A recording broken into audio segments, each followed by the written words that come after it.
மாண்புமிகு எஸ் காமராஜ். மாண்புமிகு பேரவைத் தலைவர் அவர்களே, மாண்புமிகு முதலமைச்சர், அமைச்சர் பெருமக்கள் மற்றும் சட்டமன்ற உறுப்பினர்கள் அனைவருக்கும் எனது வணக்கத்தினை தெரிவித்துக் கொள்கிறேன். நேற்றைய தினம் நம்முடைய முதலமைச்சரின் அறிவிப்பில் 100 ஆண்டு கால பிரச்சனையான நீடாமங்கலம் பேரூராட்சிக்கு பஸ் ஸ்டாண்ட் கட்டப்படும் என்கிற அந்த அறிவிப்பினை வெளியிட்டார்கள். நம்முடைய மாண்புமிகு முதலமைச்சர் அவர்களுக்கு மன்னார்குடி சட்டமன்ற தொகுதியின் சார்பிலும் நீடாமங்கலம் பேரூராட்சி மக்கள் சார்பிலும் இந்த நேரத்தில் எனது நெஞ்சார்ந்த நன்றியினை தெரிவித்துக் கொள்கிறேன். அத்தோடு நம்முடைய பள்ளிக்கல்வித்துறை அமைச்சர் அவர்கள் பேசும்போது தேவாய்க்க அரசு விரைவில் உலக தமிழ் மாநாட்டை நடத்தும் என்று சொன்னார்கள்.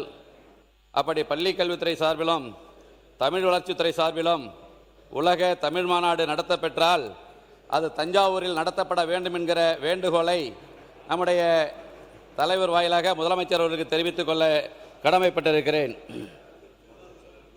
திருவாரூரில் தமிழ் பல்கலைக்கழகம் இல்லை, தஞ்சாவூரில் தான் இருக்குது. அதே போல் 3 மானிய கோரிக்கைகள். இயற்கை வளங்கள் பற்றிய மானிய கோரிக்கை. இந்த துறைக்கு 438 கோடி ரூபாய் ஒதுக்கீடு செய்து இந்த அரசு சட்டவிரோத சுரங்க மற்றும் குவாரி நடவடிக்கைகளை தடுத்து 1307 வாகனங்கள் பறிமுதல் செய்யப்பட்டு 1161 கேஸ் ஃபைல் பண்ணப்பட்டுள்ளது. நிறைய குவாரிகள் ஆய்வு செய்யப்பட்டு நடவடிக்கை எடுக்கப்பட்டுள்ளது. அதை நான் வரவேற்கிறேன். அதே போல பாதுகாக்கப்பட்ட வேளாண் மண்டலம் வலுப்படுத்துதல். மாண்புமிகு முன்னாள் முதலமைச்சர் அண்ணா திராவிட முன்னேற்ற கழகத்தினுடைய பொதுச் செயலாளர் அண்ணன் எடப்பாடியார் அவர்களால் கொண்டு வரப்பட்ட இந்த வேளாண் பாதுகாக்கப்பட்ட மண்டலம் நிலத்தடி நீரை பாதுகாக்க வேண்டும். காவிரி டெல்டா பகுதி பாதுகாக்கப்பட்ட வேளாண் மண்டலமாக அறிவிக்கப்பட்டுள்ளதால் எங்கள் பகுதியை சுற்றியுள்ள பகுதிகளில் நிலத்தடி நீர்மட்டத்தை உயர்த்த ஒரு சிறப்பு நிதி ஒதுக்கீடு செய்து தர வேண்டும் என மாண்புமிகு அமைச்சர்களை கேட்டுக்கொள்ள கடமைப்பட்டிருக்கிறேன். அத்தோடு மாண்புமிகு அம்மா அவர்களால் தடுத்து நிறுத்தப்பட்ட ஹைட்ரோ கார்பன் மற்றும் நிலக்கரி எரிவாயு கேஸ் சிபிஎம் கேஸ் கோல்பெட் மீத்தேன் போன்ற விளைநிலங்களையும் நிலத்தடி நீரையும் பாழ்படுத்தும் எந்த ஒரு திட்டத்தையும் எதிர்காலத்திலும் அனுமதி வழங்கக்கூடாது என்பதை ஆணித்தரமாக வலியுறுத்தி கேட்டுக்கொள்கிறேன்.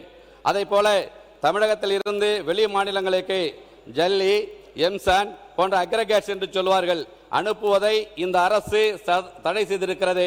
அதை நான் வரவேற்கிறேன்.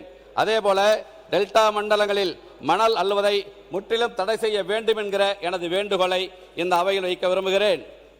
இயற்கை வளங்கள் துறை என்பது வெறும் மணலையும் கனிமத்தையும் அளக்கும் துறையாக மட்டும் இருக்கக்கூடாது. டெல்டாவின் எதிர்கால நிலையை பாதுகாக்க அரணாக மாற வேண்டும் என்கிற எனது வேண்டுகோளை வைக்க விரும்புகிறேன். பாமணி மற்றும் வெண்ணாற்று படுகைகளில் மண் நுண்ணுயிர் வரைபடம் சாயில் ஜெனோமி மேப்பிங் தயாரிக்க இயற்கை வளத்துறை நடவடிக்கை எடுக்க வேண்டும். ரசாயனங்களால் அழிவும் மண்ணின் இயற்கை நுண்ணுயிர்களை மீட்டெடுக்க இது உலக திறனான முதல் முயற்சியாக இருக்கும் என்பதை இந்த நேரத்தில் நான் கேட்டுக்கொள்ள கடமைப்பட்டிருக்கிறேன். டெல்டா மண் என்பது வெறும் நிலமல்ல, அது தமிழ்நாட்டின் வயிற்றை நிரப்பும் நெற்களஞ்சியத்தின் நரம்பு. இந்த மண்ணின் இயற்கை வளங்களை சுரண்ட நினைத்தால் அது டெல்டாவிற்கு மட்டுமல்ல, மொத்த தமிழ்நாட்டின் உணவு கிண்ணத்திற்கு வைக்கும் உலை. இறுதியாக குவாரிகள் சமாதான திட்டம் என்று தமிழக அரசால் ஒரு நபர் கமிட்டி அலாவுதீன் IAS அவர்களால் அமைத்து பழைய விதிமுறைப்படி 15-20 ஆண்டுகளாக நடந்த குவாரி முறைகேடுகளை பிரச்சனைகளை சரி செய்து புதிய விதிகள் படி தொழில் செய்ய ஒரு பரிந்துரையை வழங்கியது. ஆனால் தனிநபர் ஒருவர் கோர்ட்டில் தடை உத்தரவு வாங்கி அது நிலுவையில் உள்ளது. இதனால் அரசுக்கு வருவாய் இழப்பும் தொழில் நடக்காமலும் குவாரிகள் பல நிறுத்தி வைக்கப்பட்டுள்ளது. மேலும் அரசால் கொண்டு வரப்பட்ட லேண்ட் பேரிங் டாக்ஸ் என்று புதிதாக அதிகப்படியான வரி விதித்துள்ளதாக குவாரி உரிமையாளர்கள் கருதுகிறார்கள்.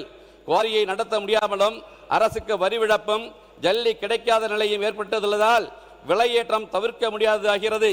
எனவே தற்போதைய அரசு நிறைய மக்கள் நலத்திட்டங்களை அறிவித்துள்ளதால் ஹைவேஸ், PWD, DRDA போன்ற பணிகளுக்கு நிறைய தொகை ஒதுக்கியுள்ளதால் தேவை ஏற்பட்டுள்ளது. அரசு இதை கவனத்தில் கொண்டு இந்த பட்ஜெட் கூட்டத்தொடர் முடிந்ததற்கு பின்னால் இந்த பணிகள் தொடங்கப்பட வேண்டும். அதற்கு இன்றியமையாது ஜல்லி, மணல், எம்சான் அதற்கு ஒரு முடிவினை எடுத்து அறிவிக்க வேண்டும் என எனது வேண்டுகோளை வைக்க விரும்புகிறேன். அத்தோடு தொழில் முதலீட்டு ஊக்குவிப்பு மற்றும் வர்த்தகத்துறை, இந்த துறைக்கு 4414 கோடி ஒதுக்கீடு செய்யப்பட்டுள்ளது. ஒரு புதிய தமிழ்நாடு தொழில் கொள்கை வெளியிடப்படும்.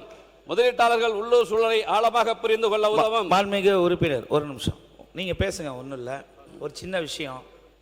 காலத்தின் அருமை கருதி தேவையில்லாத கான்ட்ரவர்சிகளை குறைப்பதற்காகவும் தொகுதியில் இது லைவில் ஓடிட்டு இருக்கிறதுனால நம்ம ஓட்டு போட்ட மக்கள் நம்மளுக்காக என்ன பேசுகிறாங்கன்னு அவங்க தெரிஞ்சுக்கிறதுக்கும் இன்னும் 10 பேர் 10 தொகுதியோட ஆட்கள் இன்னும் பெண்டிங்கில் இருக்கிறதுனாலும் ஒவ்வொருவரும் அருள் கூர்ந்து 15 நிமிடங்களுக்கு மேலே பேசாதீங்க, பெல்லை அடிச்சிருவேன்.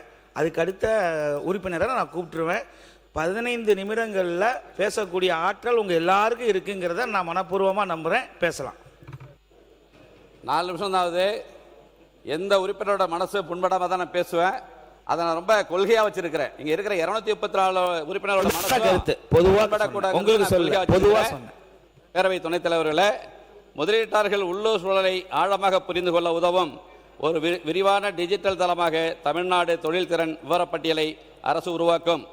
தமிழ்நாடு ஒற்றைச்சாளர இணையதளம் 3.0 மேம்படுத்தப்பட்ட வடிவில் செயல்படுத்தப்படும். வெளிநாடு வாழ் தமிழர் முதலீட்டு சேவைகள் பிரிவு அமைக்கப்படும். அந்தந்த மாவட்டங்களின் துறை சார்ந்த திறன்களை அடிப்படையாக கொண்டு சிப்காட் தொழிற்பூங்காக்கள் அமைக்கப்படும். விண்வெளி தொழில் முதலீட்டு மண்டலம் மற்றும் தொழில்நுட்ப ஆதரவை வழங்குவதாக இன்ஸ்பேஸுடன் இணைந்து விண்கல பொதில் தொழில்நுட்ப வசதியை நிறுவுதல் மேலும் சிறப்பை பெறுகிறது. மாண்புமிகு பேரவை துணைத் தலைவர் அவர்களே, எங்கள் பகுதி என்றாலே விவசாயம், உழைப்பு, திறமை ஆகியவற்றின் அடையாளமாக திகழ்கிறது. இங்கு உள்ள இளைஞர்களுக்கு உழைக்க தெரியும், சாதிக்க தெரியும். ஆனால் அவருடைய திறமைக்கு ஏற்ற வேலை வாய்ப்புகள் உள்ளூரில் இல்லாததால் பலர் தங்கள் குடும்பங்களை விட்டு வெளி ஊர்களுக்கும் வெளிநாடுகளுக்கும் செல்ல வேண்டிய சூழல் ஏற்பட்டுள்ளது. ஒரு விவசாயி மகன் பட்டம் படித்து முடித்த பிறகு வேலை தேடி வேறு இடங்களுக்கு செல்ல வேண்டிய நிலை இருக்கக்கூடாது. ஒரு கிராமத்து இளைஞன் தனது சொந்த ஊரிலேயே நல்ல சம்பளத்தில் வேலை செய்து தனது குடும்பத்துடன் வாழும் நிலையை உருவாக்க வேண்டியது காலத்தின் தேவை. எங்கள் பகுதியில் விளையும் நெல், தேங்காய், காய்கறி உள்ளிட்ட வேளாண் பொருட்களை அடிப்படையாக கொண்டு உணவு பதப்படுத்தும் தொழிற்சாலைகள், வேளாண் சார்ந்த தொழிற்பூங்காக்கள் மற்றும் சிறு குறு தொழிற்சாலைகள் அமைக்கப்பட்டால் விவசாயிகளுக்கும் நியாயமான விலை கிடைக்கும், இளைஞர்களுக்கும் ஆயிரக்கணக்கான வேலை வாய்ப்புகள் உருவாகும். இன்று கிராமத்திலிருந்து நகரங்களுக்கு மக்கள் செல்கிறார்கள். ஆனால் நாளை நகரத்திலிருந்து முதலீட்டாளர்கள் கிராமங்களை தேடி வர வேண்டும். அதற்கான அனைத்து வசதிகளும் எங்கள் பகுதியில் உள்ளது. சாலை வசதி உள்ளது, உழைக்கும் மனித வளம் உள்ளது, விவசாய வளம் உள்ளது. தேவையான அரசின் சிறப்பு கவனமும் எங்களுக்கு தேவையானது அரசின் சிறப்பு கவனமும் தொழில் முதலீடுகளை ஈர்க்கும் நடவடிக்கைகள் மட்டுமே. எனவே எங்கள் பகுதியில் ஒரு தொழில் வளர்ச்சி மண்டலம் இண்டஸ்ட்ரியல் குரோத் ஹப் உருவாக்கி புதிய தொழிற்சாலைகள், ஸ்டார்ட் அப் நிறுவனங்கள், உணவு பதப்படுத்தும் மையங்கள் மற்றும் வேலைவாய்ப்பு உருவாக்கும் திட்டங்களை கொண்டு வர இந்த அரசு முன்வர வேண்டும் என்று கேட்டுக்கொள்ள கடமைப்பட்டிருக்கிறேன். எங்கள் இளைஞர்கள் வேலை தேடி ஊரை விட்டு செல்லக்கூடாது. வேலை வாய்ப்புகள் எங்கள் ஊர் இளைஞர்களை தேடி வர வேண்டும், மன்னார்குடி பகுதிக்கு வர வேண்டும். இது மன்னார்குடி பொருளாதார வளர்ச்சிக்கும் இளைஞர்கள் எதிர்கால முன்னேற்றத்திற்கும் மிகப்பெரிய முதலீடாக அமையும் என்பதை இந்த அவையில் வாயிலாக வெளிப்படுத்திக் கொள்ள விரும்புகிறேன். அத்தோடு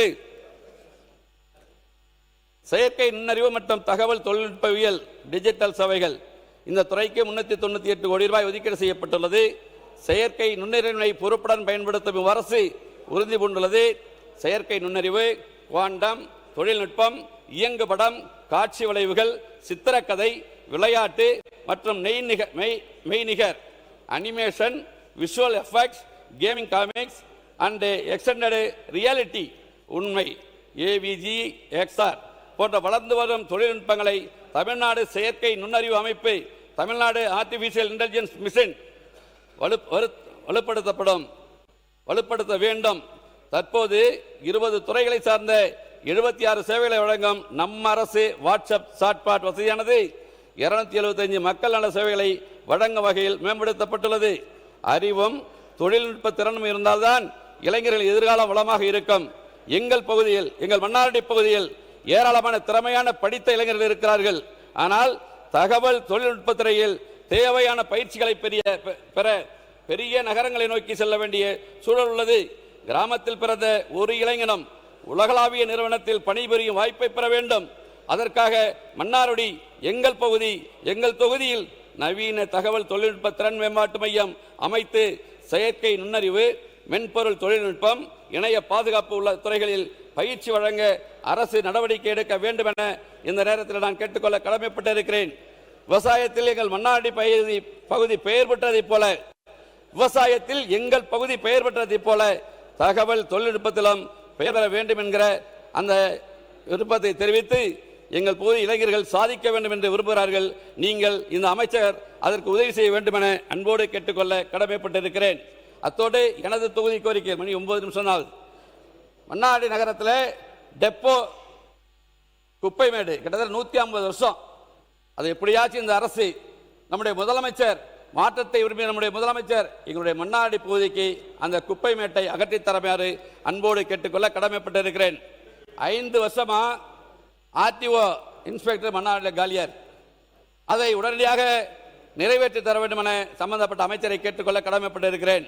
முனிசிபல் கமிஷனரு கிட்டத்தட்ட 6-7 வருஷமா மன்னாடியில் இல்லை. திருவாரூர்லேருந்து முனிசிபல் கமிஷனர் மன்னாடிக்கு வர்றாரு. வாரத்துக்கு 1 நாள் 2 நாள் வர்றாரு. பணிகள் பாதிக்கப்படுகிறது. இதை உடனடியாக நிறைவேற்றி தர வேண்டும் என சம்பந்தப்பட்ட அமைச்சரை கேட்டுக்கொள்ள கடமைப்பட்டிருக்கிறேன்.